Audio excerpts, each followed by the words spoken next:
잔인한 인간 정복의 역사를 살펴보면 그 누구보다 탁월한 사람이 하나 있다. 전사에서 시작해 왕으로 신화의 주인공이 된 알렉산더 대왕이다. 그런 세상에 둘도 없는 사람이었죠. 무자비한 엄마에게서 태어나 신과 관계를 맺은 여자라고 생각했어요. 위대한 철학자에게 교육을 받았고 가장 영향력 있는 철학자 아리스토텔레스였죠. 패권주의자인 아버지에게 자극받았다. 칼을 뽑을 때마다 피바다가 됐습니다. 그는 14살에 마케도니아 전사가 됐고 18에 장군이 됐고 20살에 왕위에 올라서 4만 대군을 진두지휘했다. 그의 얘기는 신화로 남아 오늘날까지 논란의 대상이 되고 있다.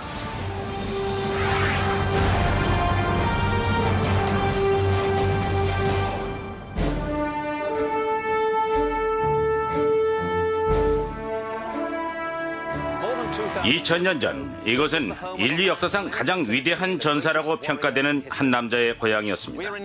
그리스 북부 펠라라고 하는 고대 도시의 유적지에 알렉산더 대왕의 아버지 필립 2세의 왕궁이 있었습니다.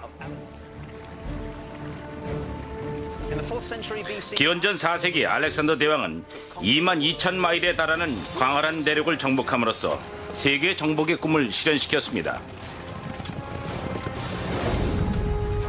그의 제국은 그리스와 터키, 레바논, 이집트, 이란, 이라크, 아프가니스탄 그리고 파키스탄까지 뻗어나갔습니다. 자신은 신이라고 생각했지만 그도 어쩔 수 없이 32살에 생을 마감했죠. 그 후 알렉산더는 수세기 동안 역사학자들 사이에 논란의 대상이 됐습니다. 알렉산더 대왕은 어떤 사람이었을까요? 또 어떻게 그렇게 젊은 나이에 광활한 제국을 정복할 수 있었을까요?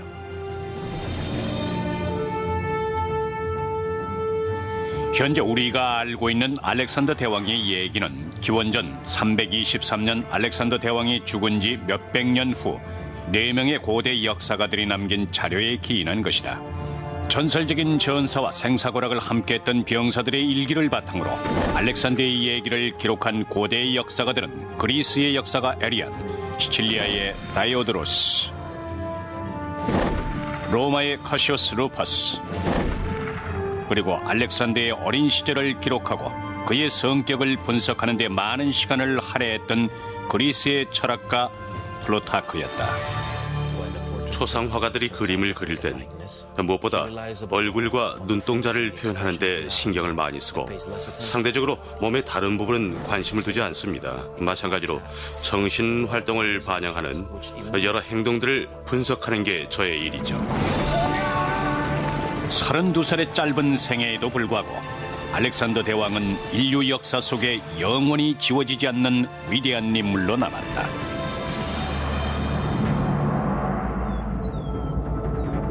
기원전 356년 알렉산더가 태어났다. 그리스 북부 지역에 위치한 마케도니아에서 필립 2세는 그리스인들이 열등민족이라고 얕보는 사람들을 통치했다. 당시 고대인들은 마케도니아인들이 거의 읽고 쓸 줄도 모르고 야비하고 천박한 데다 아테네인들의 수준 높은 문화에 비해 많이 뒤떨어지고 마케도니아의 왕 필립 2세처럼 위험한 사람들이라고 생각했죠. 그러나 마케도니아엔 금광이 많았기 때문에 매우 부유한 나라였다. 필립 2세는 적극적으로 자원을 개발했다. 그리고 군대를 소집하고 훈련시켜 마케도니아 군을 세계 최고의 정예부대로 키웠다. 필립 왕의 통치 기간 동안 마케도니아는 놀라운 발전을 이룩했습니다. 혼란한 마케도니아 왕국은 금광 덕분에 체제를 갖춘 부강한 나라로 발전했습니다. 권력이 있는 곳엔 정열이 있게 마련이다. 기원전 357년 필립은 26세 나이로 그리스 북서부 에피루스 출신의 여성 올림피아스와 열렬한 사랑에 빠졌다. 필립은 올림피아스에게 간곡히 청혼했고 올림피아스도 흔쾌히 승낙했다.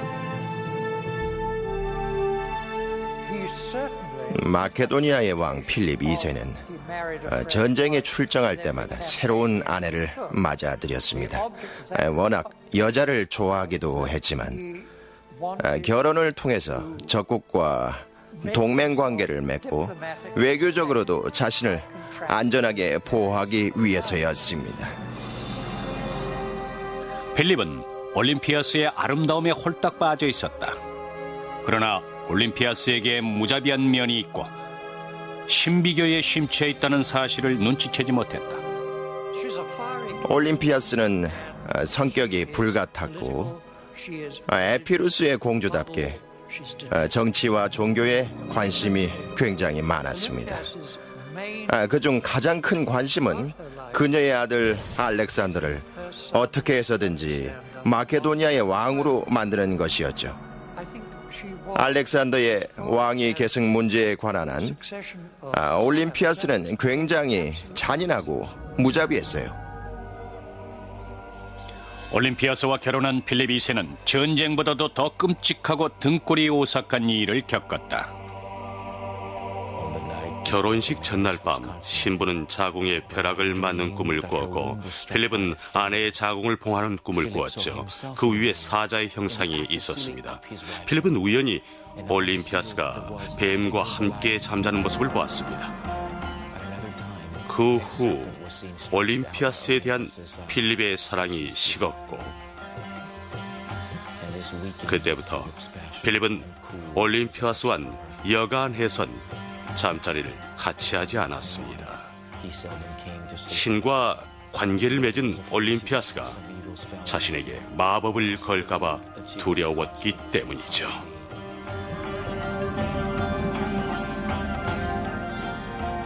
필립 2세와 올림피아스의 관계는 점점 악화됐다. 필립은 올림피아스가 뱀과 한 침대에 있는 장면을 목격했다. 그때부터 필립은 몹시 걱정했다. 그리스 최고의 신 제우스가 뱀의 모습으로 인간 세계에 내려온다고 전해지기 때문이었다. 그는 올림피아스의 뱃속에 있는 나이가 자신의 아이인지 아니면 제우스의 아이인지 밝히고 싶었다.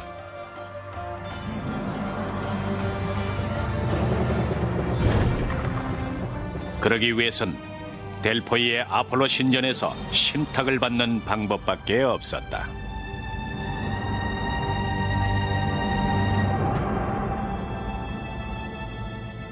기원전 4세기 신탁으로 유명한 델포이 지역은 고대 그리스 시대 상업과 운동 경기의 중심지였다. 현재 코린트만이 내려다 보이는 높은 산 중턱에 위치한 델포이 유적지엔 신전의 웅대함을 증명하는 거대한 기둥들이 우뚝 솟아있다.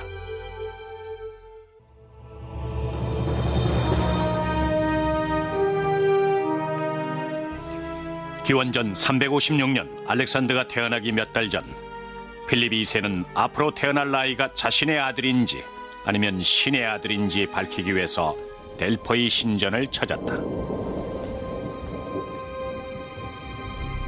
필립 왕은 사자를 델포이에 보내 그가 목격한 장면에 대해서 신탁을 받아오라고 했습니다. 신탁의 내용은 알렉산더가 신의 아들임을 직접적으로 암시하지는 않았지만 앞으로 제우스 신에게 제물을 바치고 제우스 신을 섬기라는 것이었죠. 또 올림피아스가 뱀과 함께 있는 걸 엿봤기 때문에 조만간 시력을 잃게 될 거라고 했습니다. 2년 뒤 신탁의 내용대로 필립은 전투에서 심한 부상을 입었습니다. 현대 역사가들은 고대의 역사가들이 전하는 내용에 대해서 의구심을 갖는다. 필립 2세가 열쇠 구멍을 통해서 몰래 엿봤더니 아내 올림피아스가 거대한 아나콘다와 함께 있더라는 얘기는 중심을 벗어난 이야기죠.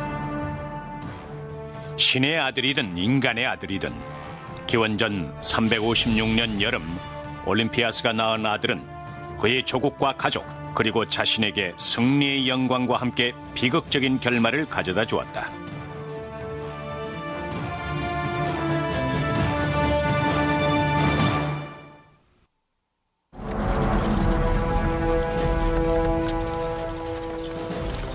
알렉산더 대왕이 태어난 해인 기원전 356년 필립 2세의 군대는 영토 확장 정책에 따라 한창 교전 중이었다.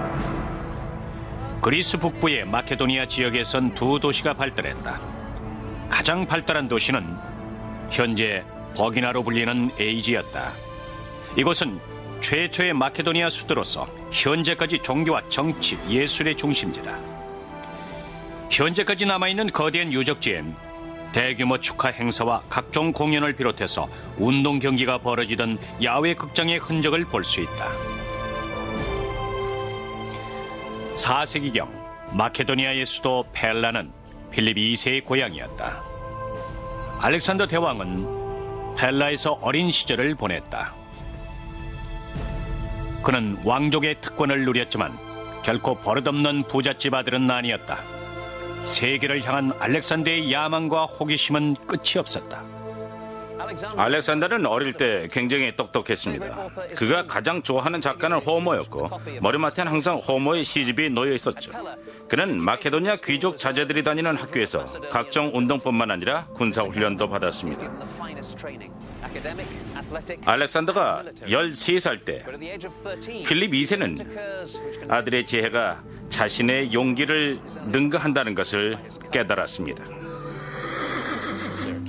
어느 날 테살리아 사람인 필로니쿠스가 필립 2세에게 뷰세팔루스라고 하는 말을 가져와서 13탤런트에 팔겠다고 했습니다. 말이 너무 거칠고 다루기 어렵겠다고 판단한 필립 2세는 말을 어서 데려가라고 명령했죠. 그러나 이 옆에서 지켜보던 알렉산더가 이렇게 말했습니다. 다룰 수 없다는 이유로 말을 거절하다니 얼마나 불쌍한 말인가. 말이 자기 그림자를 보고 겁에 질려있다는 걸 알아챈 알렉산더는 호비를 잡고 말이 태양을 향해 서도록 했습니다. 그리고는 즉시 말 등에 올라탔죠. 발로 말의 옆구리를 살짝 건드렸을 뿐인데도 말은 달리기 시작했죠. 깜짝 놀란 필립 2세와 그의 친구들은 알렉산더가 무사히 돌아올 때까지 그 모습을 숨죽이고 지켜봤습니다. 필립 2세는 아들의 자랑스러운 모습을 보고 기쁨의 눈물을 흘리며 이렇게 말했습니다. 아들아, 네 야망을 펼치기엔 마케도니아가 너무 작다. 더 큰 왕국을 찾아라. 그 후 부세팔루스는 알렉산더가 가장 아끼는 말이 됐고 알렉산더는 부세팔루스를 타고 정복 전쟁에 나섰다.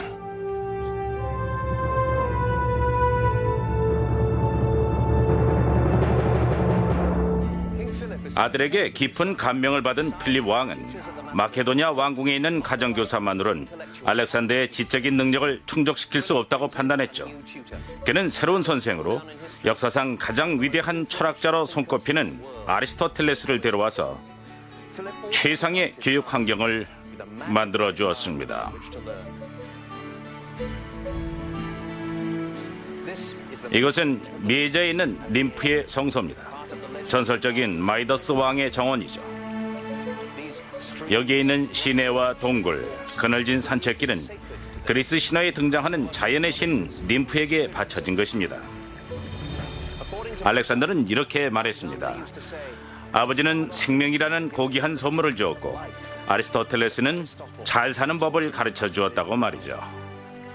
어린 알렉산더는 아리스토텔레스에게 배우기 위해서 매일 동굴로 들어갔습니다.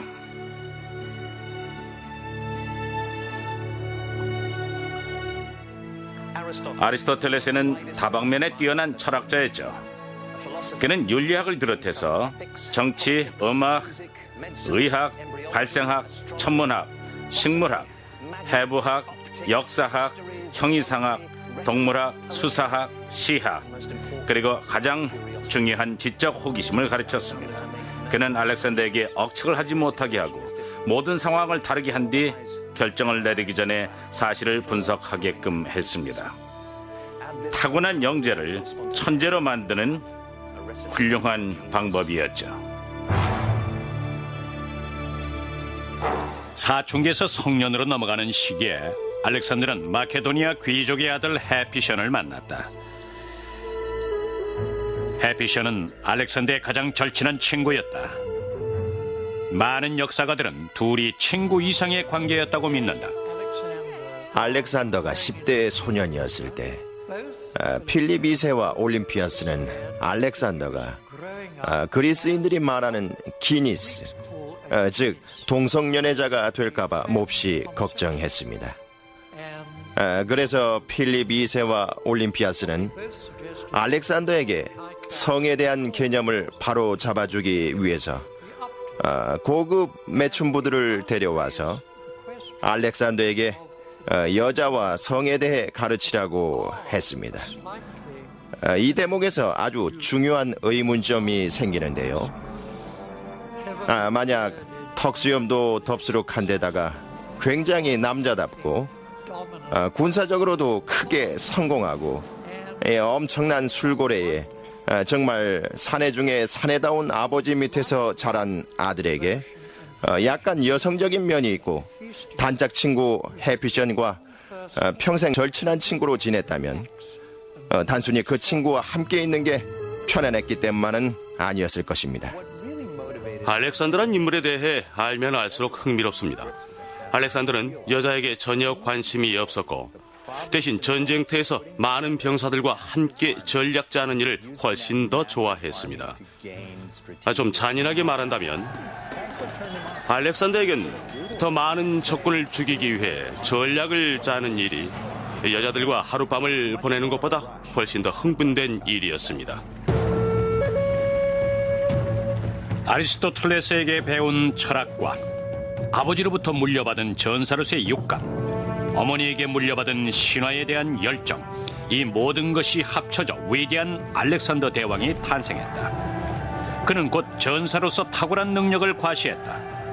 그러나 부자 관계에 금이 가는 사건이 벌어졌다.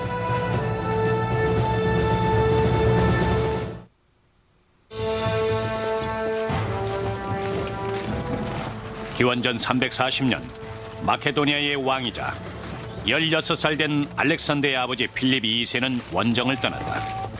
그의 목표는 그리스 전체를 점령하는 것이었다. 필립이 자주 쓰는 전술은 창병을 네모꼴로 배치하는 것이었다. 당시 고도로 훈련받은 군인들이 촘촘하게 붙어서서 기다란 창을 들고 전진하는 것만큼 위협적인 전쟁 무기는 없었다. 필립 2세는 그리스의 전통적인 전략에서 힌트를 얻었다. 필립 2세의 전략의 가장 큰 차이점은 먼저 보병의 수를 최소화하는 대신 각각의 보병들이 아주 기다란 창을 들었다는 것입니다. 병사들은 4m에서 5m에 달하는 기다란 창을 들고 전진했습니다. 창이 굉장히 길었기 때문에 병사들은 최대한 창 끝을 잡고 창을 들어 올렸죠. 물론 전쟁터에서 5m에 달하는 기다란 창을 들고 움직이려면 엄청난 훈련을 받아야 했습니다. 창병을 네모꼴로 배치한 마케도니아 군대는 말 그대로 위협적이고 공포의 대상이었습니다. 사방에 틈이 없었으니까요. 마케도니아의 대규모 창병 부대가 돌격해 들어오면 손에 쥔 방패로는 도저히 감당이 안 됐습니다. 때문에 기다란 창을 든 마케도니아 최정예 부대는 어디를 가든 적군의 저항 없이 앞으로 진군할 수 있었습니다. 알렉산더가 16살이 됐을 때 필립 2세는 그리스 대부분의 지역을 정복했다. 그러나 알렉산더는 아버지의 승전보를 듣고도 기뻐하지 않았다. 필립 2세가 압도적인 승리를 거두고 유명한 도시들을 정복했다는 소식을 들을 때마다 알렉산더는 기뻐하지 않았습니다. 오히려 친구들에게 이렇게 선언했죠. 내 아버지가 내 앞길을 가로막고 있다. 우리가 세상에 보여줄 것은 이제 거의 남아있지 않다라고 말이죠. 알렉산더는 아버지에게 물려받은 왕국을 지배하는 것에 만족할 수 없었습니다. 대신 그는 투쟁의 삶을 택했고 끝없는 야망을 위해 온몸을 던졌습니다.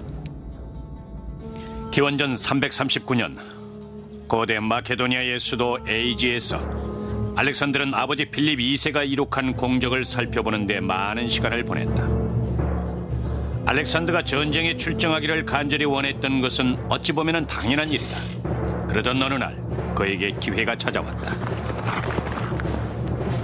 필립 2세가 원정을 떠나고 없는 동안 알렉산더는 아버지 대신 페르시아 대사들을 맞이했습니다. 그들은 지혜로운 알렉산더에게 깊은 감명을 받았죠.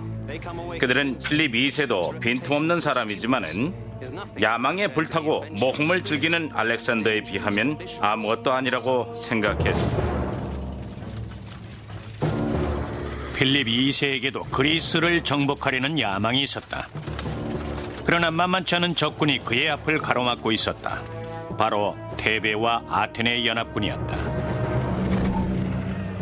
특히 그들은 극악무도하고 잔인하기로 소문이 나 있었다. 테베의 신성한 군대로 알려진 그들은 150상의 동성애 커플로 이루어진 군대였다. 그들은 생사고락을 함께하고 후퇴하는 법이 없으며 죽을 때까지 싸웠다. 게다가 테베와 아테네는 고대 세계에서 가장 강력한 국가인 페르시아로부터 무기와 군대, 자금을 지원받고 있었다. 페르시아 왕은 필립 2세가 그리스를 완전히 정복한 뒤 페르시아를 넘볼 것이라고 생각했다.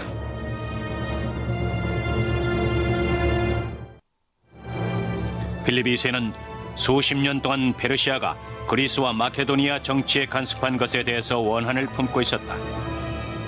페르시아 왕은 테베와 아테네 군대가 필립의 야망을 꺾어주길 기대했다.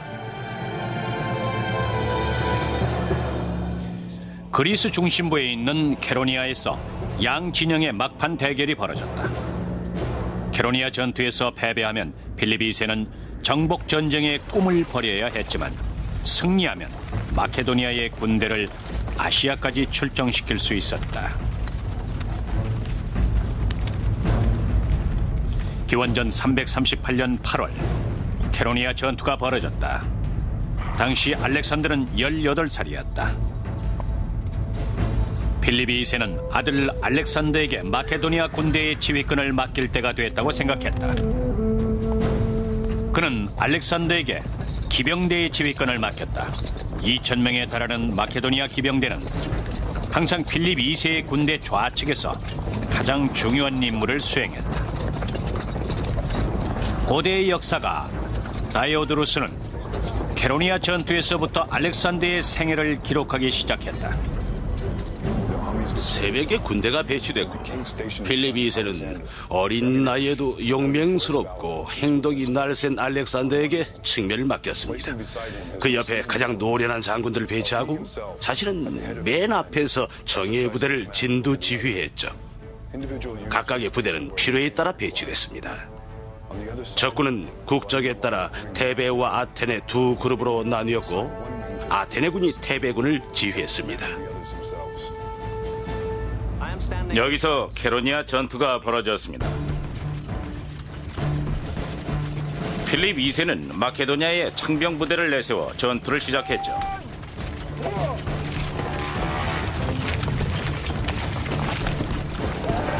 그들은 좌측의 아테네군과 격돌했습니다. 갑자기 후퇴하라는 신호가 떨어졌고 창병 부대는 대열에 흐트러짐 없이 뒤로 물러섰습니다. 마케도니아군이 세계 최고의 정예부대였기 때문에 가능한 일이었습니다. 아테네 연합군은 전쟁터를 가로질러 후퇴하는 마케도니아 군대를 향해 전진했고 경험 많은 테베군은 자리를 지키고 있었죠. 결국 그것은 실수라는 것이 드러났습니다. 알렉산더가 테베군과 연합군 사이에 틈이 벌어지는 것을 목격했습니다. 알렉산더가 이끄는 기병대는 틈이 벌어지길 기다렸다가 그 사이로 돌격해 들어갔죠. 그는 테베군을 포위하고 연합군의 측면을 공격할 수 있었습니다. 그때 대기하고 있던 마케도니아 창병부대가 아테네 군대를 향해 전진하기 시작했습니다. 그들은 아테네군을 닥치는 대로 베어 죽였고 2,000명에 달하는 아테네군을 굴복시켰죠.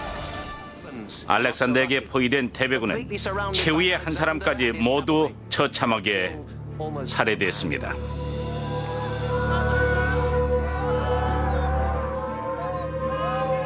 기원전 338년 피비린내 나는 전투가 끝난 뒤 캐로니아 벌판은 시체로 가득했다. 필립 2세는 아들의 도움으로 마침내 그리스의 패권을 장악했다. 전투에서 희생된 테베군은 이 사자상 아래에 묻혔고 아테네군의 시체는 모두 화장됐습니다. 캐로니아 전투는 두 가지 면에서 의미 있는 전투였죠. 최정예 기병부대를 지휘한 알렉산더는 탁월한 전투 능력을 인정받았고 필립 2세는 아테네를 비롯한 그리스 도시 국가 대부분의 패권을 장악했습니다. 그는 관대한 정책을 펴서 그리스의 평화를 정착시켰고 알렉산더는 아테네 병사들의 유해를 들고 아테네로 가서 평화 협상을 벌였죠. 그러나 부자 관계에 갑작스런 변화가 생긴 이후 필립 2세는 알렉산더에게 중요한 임무를 맡기지 않았습니다.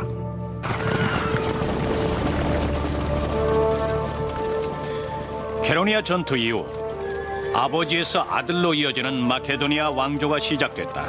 그러나 점차 둘의 운명은 다른 방향으로 펼쳐졌고 부자 관계는 증오와 불신의 관계로 변했다.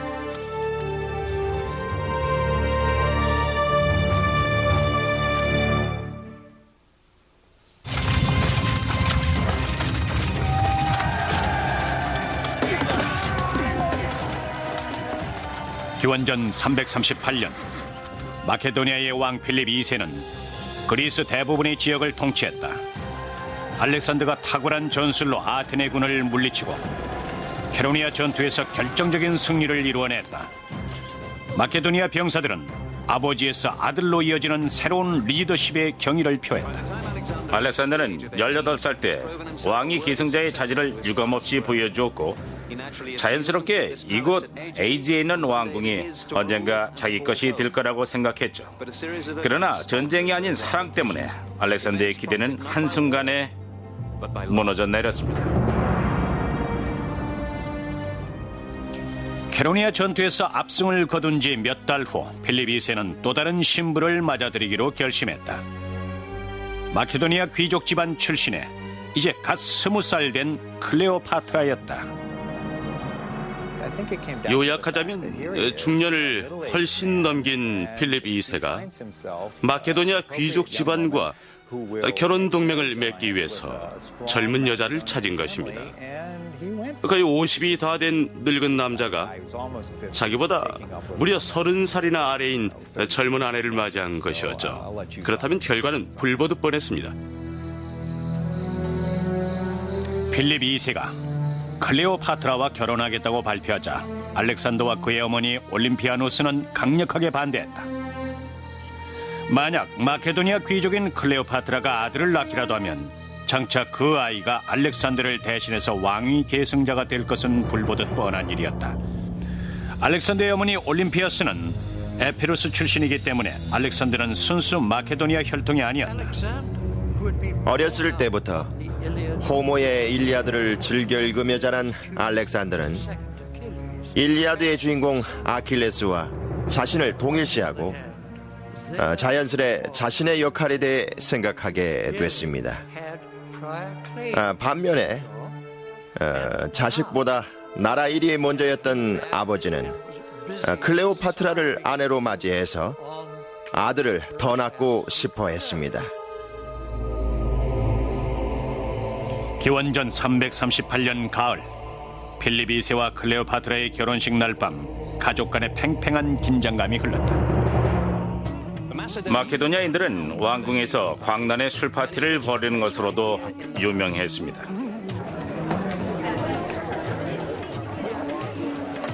필립 2세와 클레오파트라의 결혼식 후 전통적인 마케도니아의 결혼 피로연이 열렸고 그곳에서 모든 남자들은 흠뻑 취해 있었습니다. 신부의 삼촌인 아탈로스가 왕위 계승자의 탄생을 기원하며 함께 축배를 들자고 했습니다. 화가 난 알렉산더는 날 뭘로 보고 그러냐면서 아탈러스에게 숫잔을 던졌죠. 필립 2세가 일어나 칼을 뽑아들고 방을 가로질러 아들에게 가려고 했지만 워낙 술에 취해서 비틀거리며 넘어졌습니다. 알렉산더는 아버지를 비웃으며 이렇게 말했습니다. 여기 유럽을 건너 아시아 정복을 꿈꾸는 자가 있다. 그러나 그는 테이블 하나도 건너지 못하고 바닥에 쓰러졌다.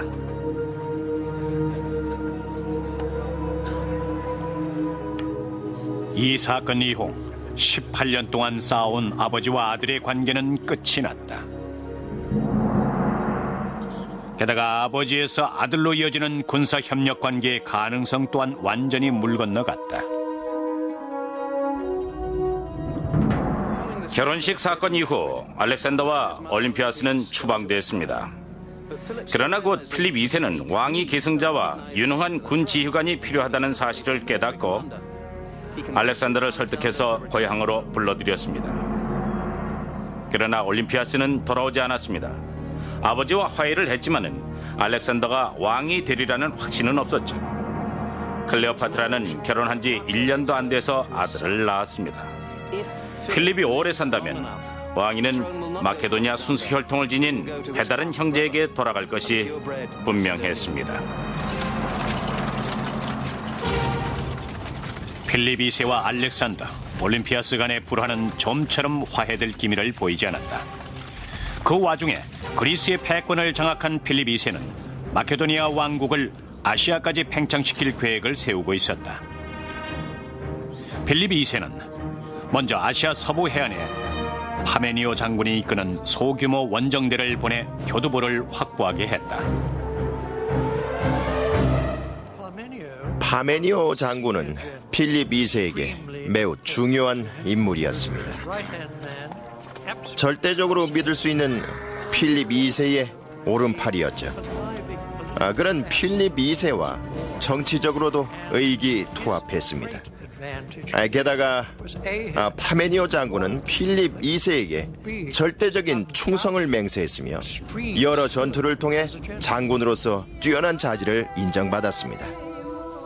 필립 2세는 아시아로 원정을 떠나기 전에 델포이 신전에 가서 신탁을 받기로 했다. 필립 2세는 델포이 신전에 사자를 보냈지만 그가 받은 대답은 애매모호하기 그지없었습니다.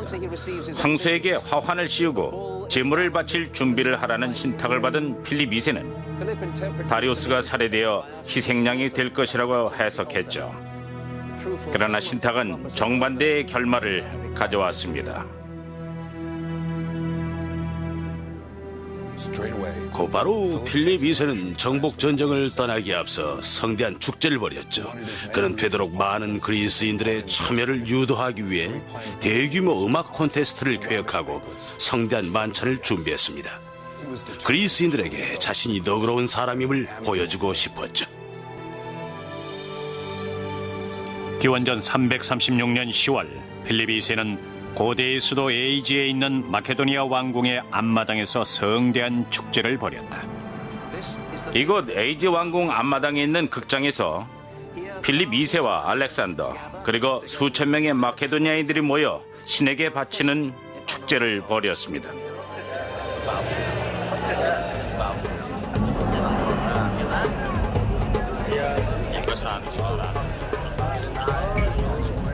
모두에게 즐거운 축제였다. 그러나 왕의 근위병 포시니어스는 예외였다. 고대의 역사가 다이오드루스에 따르면 필립 2세는 포시니어스의 아름다움 때문에 포시니어스를 사랑했다. 그러나 필립 2세가 다른 젊은 청년에게 반하자 포시니어스는 졸렬하게 행동했다. 그는 젊은 청년이 양성애자라고 비난했고 이 때문에 처벌을 받았다. 그는 만취할 때까지 와인을 들이켰고 무의식 중에 술 취한 왕의 마부들에게 강간을 당했다. 후에 포시니어스가 필립 2세에게 자신이 강간당했다고 불평했지만 왕은 아무런 조치도 취하지 않았다. 화가 난 포시니어스는 필립 2세에게 다가가 그를 칼로 찌르고 도망간다. 그러나 그는 다른 근위병들에게 잡혀 살해됐다. 알렉산더는 재빨리 아버지에게 달려갔지만 이미 늦은 뒤였다.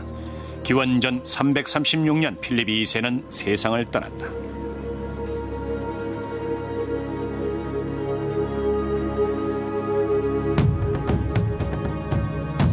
즉시 왕을 살해하려는 음모가 있었다는 주장이 이렇다. 아들 알렉산더를 왕위에 앉히기 위해서 필립 2세의 아내 올림피아스가 연루된 것일까? 알렉산더가 직접 암살 계획을 세웠을까?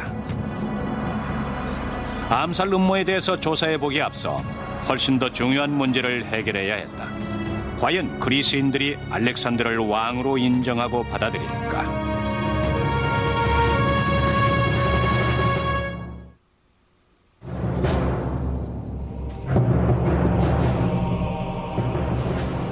기원전 336년 마케도니아의 왕 필립 2세가 자신의 근위병에게 암살됐다.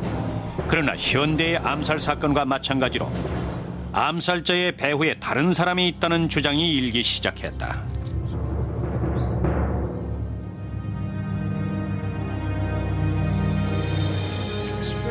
처음부터 음모론이 제기됐습니다. 특히 필립 2세의 암살자인 근위병 포시니어스가 알렉산더의 친구들에게 쫓기다 살해됐기 때문에 포시니어스의 자백을 받아내기 불가능해지자 암살자의 배후에 다른 사람이 있었다는 주장이 이렇습니다. 즉시 마케도니아 사람들은 올림피아스와 알렉산더를 의심했지만 진실을 밝혀낼 방법이 없었습니다.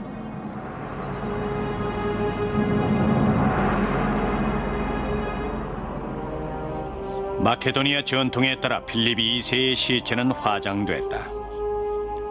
그의 유해와 그가 아끼던 소장품들은 무덤에 안치됐고 무덤은 몇 톤의 흙으로 덮였다. 고대 관습에 따르면 중요한 인물일수록 무덤의 높이가 더 높았다.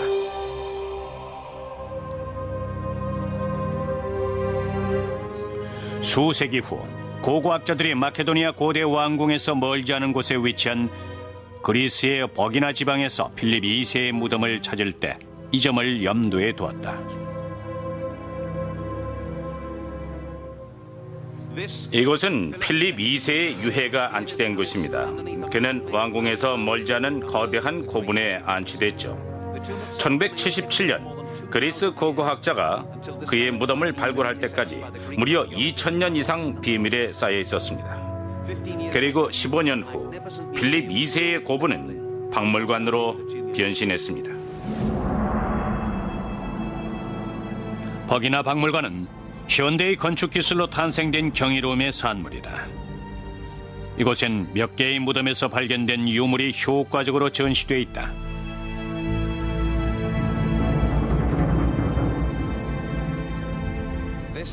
이곳은 필립 2세의 매장실입니다. 처음 이곳이 발견됐다는 얘기를 듣고 많은 고고학자들은 믿지 않았습니다. 이 정도 규모의 마케도니아 무덤이 발굴된 적이 없었으니까요. 정면은 신전처럼 설계됐고 대리석으로 된 입구 옆에 2개의 기둥이 세워져 있습니다. 입구의 위쪽 벽면은 왕족이 사냥하는 그림으로 채워졌죠. 필립 2세는 마케도니아 숲에서 사냥하는 사자나 수태지 같은 야생동물로 묘사되었습니다. 여기 말을 타고 무기를 던지려고 하는 젊은이가 바로 알렉산더죠. 알렉산더의 아버지 필립 2세의 무덤을 발견했다는 것 자체만으로도 굉장한 사건인데 그의 무덤에서 엄청난 보물이 발견되리라고는 아무도 예상치 못했습니다. 놀랍게도 필립 2세의 유해는 금으로 된 상자 안에 들어있었다.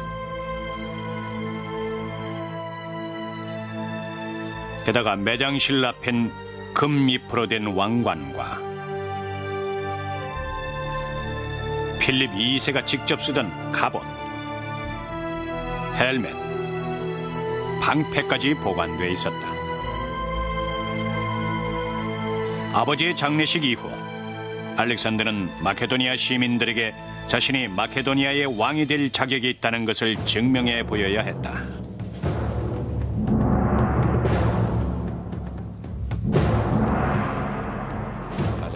알렉산더는 약관의 나이에 마케도니아의 왕이 됐습니다. 때문에 여러 사람들로부터 질투와 시샘을 한 몸에 받았죠. 마케도니아 시민들은 젊은 왕이 전쟁을 피하기 위해 그리스의 도시 국가들을 포기하게 될까봐 걱정했습니다.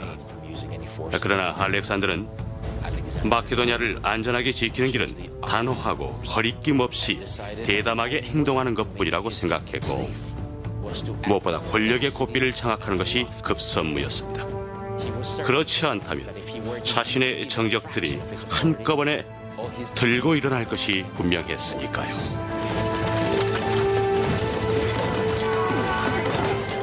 육 개월도 안 돼서 알렉산더는 마케도니아 군을 이끌고 그리스의 패권을 다시 장악하기 위해 원정을 떠났다. 그는 또 한 번 병사들에게 탁월한 지휘력을 인정받았다.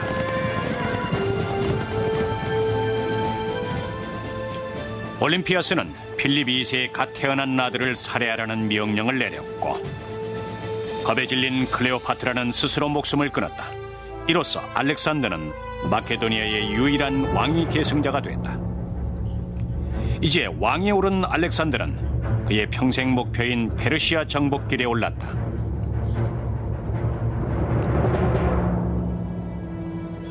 그러나 그에 앞서 알렉산더 또한 아버지 필립 2세처럼 델포이 신전에서 신탁을 받기로 했다. 자신의 운명이 다리우스를 물리치고 아시아를 정복할 수 있는 운명인지 알아보기 위해서였다. 기원전 335년 11월, 알렉산더는 자신이 직접 델포이 신전을 방문했다.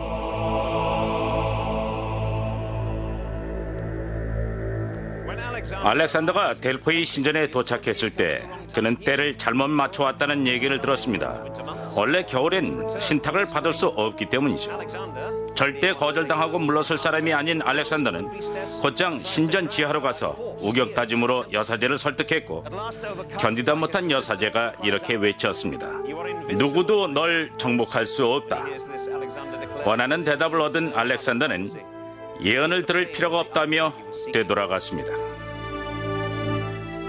알렉산더가 신탁을 받기 위해 델포이 신전으로 갔다는 얘기에서 신화와 진실을 구분하기는 쉽지 않은 일이다. 그러나 알렉산더는 중요한 일이 있을 때마다 신의 계시를 받고 신의 뜻에 따르고자 했다. 앞으로 12년 동안 계속된 정복 전쟁을 시작할 중 알렉산더는 이미 자신이 신의 아들이라는 사실을 알고 있었을지도 모른다.